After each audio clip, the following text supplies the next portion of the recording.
Iran Israel সংঘাতে আরও তীব্র হওয়ার শঙ্কায় বাড়ছে বিশ্ব বাণিজ্য নিয়ে শঙ্কাও। এরই মাঝে হরমুজ প্রণালী বন্ধের হুমকি দিয়েছে ইরান, যাতে করে প্রতিদিন ২০ মিলিয়ন ব্যারেল জ্বালানি সরবরাহ ক্ষতির মুখে পড়বে।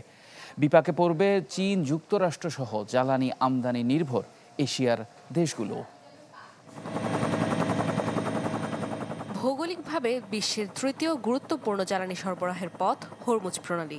ইরান ইসরায়েল সংঘাত ঘিরে যা বন্ধের হুমকি ইরানের, আর তাহলে আকাশ ছোঁয়া হতে পারে জ্বালানি তেলের দাম।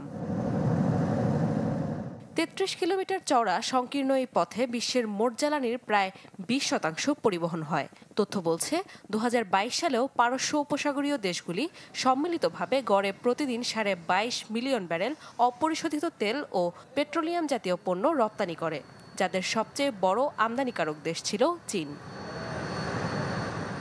পরিসংখ্যান বলছে পারস্য উপসাগরীয় অঞ্চলে অপরিশোধিত জ্বালানি তেলের মজুদ ১৫৫৪ বিলিয়ন ব্যারেল, যা বৈশ্বিক মোট জ্বালানির ৫৫%।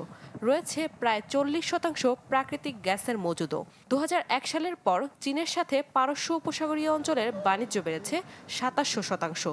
শুধু ২০২২-এই যাদের ব্যবসা ছাড়িয়েছে $৩৮৫ বিলিয়ন। একই সময়ে ইউরোপীয় ইউনিয়নে এ সংখ্যা ছিল ২১৯ বিলিয়ন আর যুক্তরাষ্ট্রে $৯৫ বিলিয়ন।